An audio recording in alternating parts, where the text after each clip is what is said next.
Okay, let's see if I can get this right this time. So I was going to look at Korg's iM1. Now, back in the early 90s, Korg M1 was the synth I wanted. I wanted more than anything else.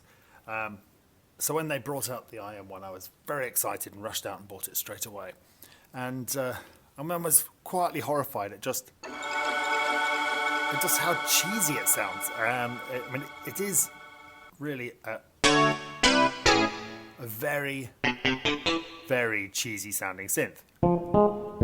But it does come with an absolute mass of presets. Pretty much any sound made in the early 90s is in here. And with a couple of in-app purchases, it comes with even more presets.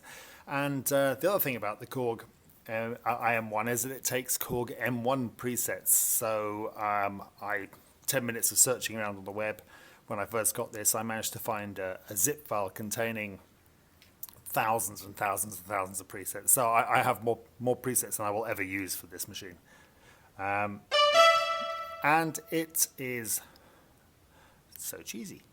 Well, one thing I wanted to look at was it does come with quite a lot of functionality that you just don't really see on the face of it. So what's it got, Korg M1? First of all, you've got, let's have a look. Let's just go to easy. Okay. So here I've got the basic program, which has got two voices. I've got a choir voice and this law voice. And they're being mixed together to produce an output. I've got two other modes here. I've got Combi, where I can have up to 8 of those two voice programs, which makes up to 16 voices for those of you who are counting, that you can mix together to create your output sound. Or you've got the multi-setting, which there you still have the same 8 programs, but those programs can all be set to different MIDI channels. And so basically you can use this as a sound module to play up to 8 instruments out of. So I'll ignore that one for now. Let's just look at program for today. So I've got here choir and law. Let's just change these for, there's breath, that'll do for that one. What's this one? Let's change to something else. Now, something that I noticed when Doug was doing this the other day is that you can go into search here. So let's look for something synth wavy.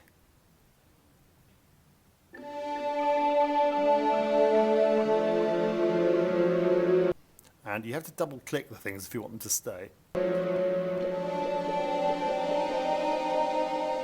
Which is incredibly annoying and no one ever does it, and so you will end up going to any of these things any number of times. Okay, so I've got vocoder and clicker. Right, now, so I'm in double mode at the moment. I'm just going to change that to be in single mode, so I'm just dealing with one of these oscillators. Now they're PCM oscillators, so that's actually more like a sample than an oscillator. Alright, so for each one, this is easy mode. I'm going to go into look at the oscillator in oscillator mode. Here's the basics. So I've got this assigned as a poly. This is the sound is vocoder. And I've just got a nice even pitch throughout. You can change the pitch with this pitch envelope, so we'll mess around with that in a minute. I've also got this LFO, the pitch MG. So that's enabled, set to waveform here. I'm going to sync tempo it, tempo sync it, sorry. Now, currently it's playing once every 16 beats. So if I change that to be 16ths and change that to be 1, that'll play once every 16th of a bar, sorry. Now to get some intensity on there. Aha, you can hear it now. And we've got a few shapes here. And if I make that every 4/16ths,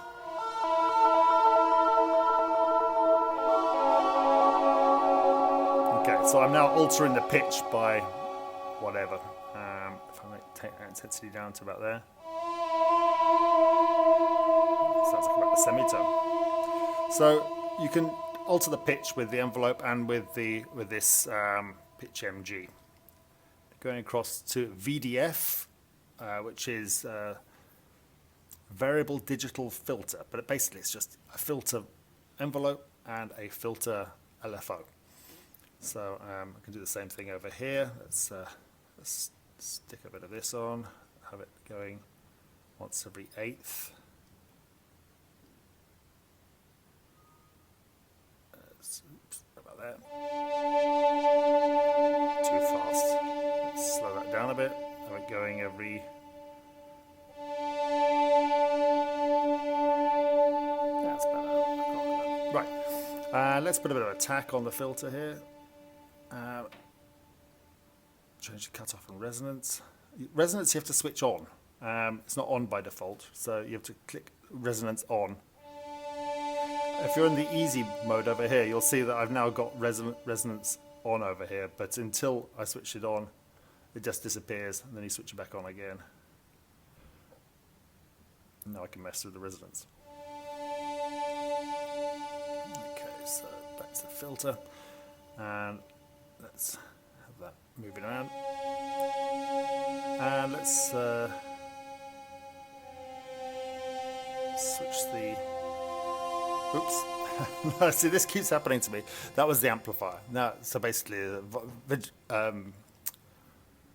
digital amplifier and the filter, and I keep pressing the wrong one because it's a little bit fiddly on the fingers.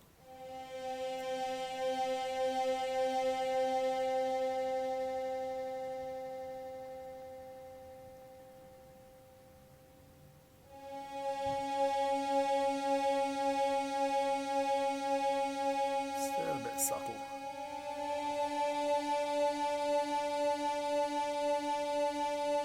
I like that. You see, you've just got a little bit of a pulse going on there in the background.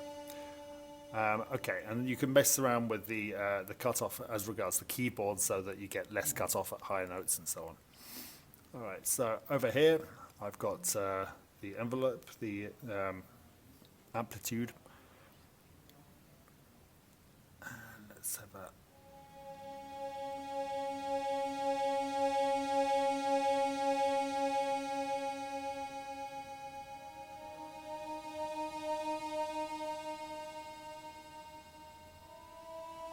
Okay, so that's my first oscillator. And I'm going to now switch on the second one. It's just so naff. Okay, sorry. It's really hard to work with this thing because it's just so tacky. Right, let's go over to the... now you'll see the other half is now lit up. So here's the filter. Here's the oscillator. I'm going to mess around with the... You can see the pitch is already going down. It starts down here, then goes up to there. So let's mess around with that a bit.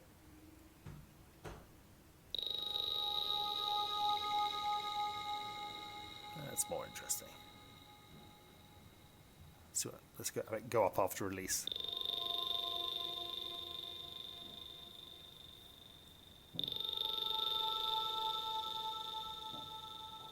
All right.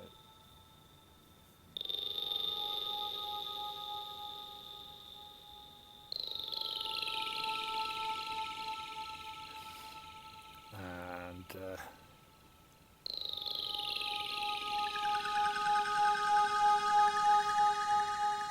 better. All right, so I've done the filter here. Sorry, I've done it again. There we are, filter. Let's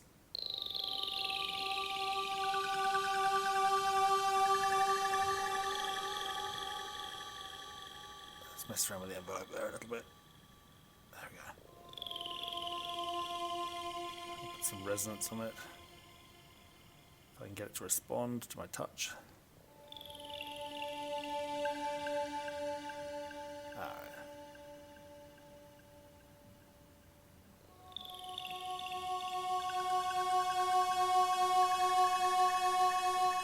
Let's mess around over on this side. No, actually I like that as is. Okay, now over on the insert effects, you've got more effects than you ever had on the original M1, or at least so I'm told. So live stage seems to be the default. I'm going to change that for some kind of distortion. No, exciter. Let's try and change it for exciter. and that one I'm going to turn off.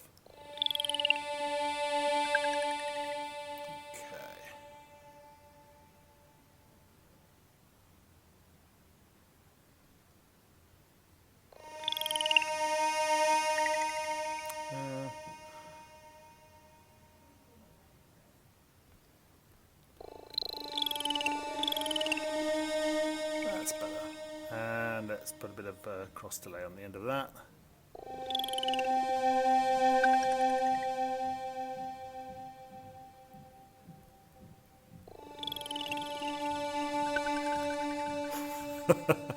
Okay, so it's still a bit naff, but it's a lot better than it was.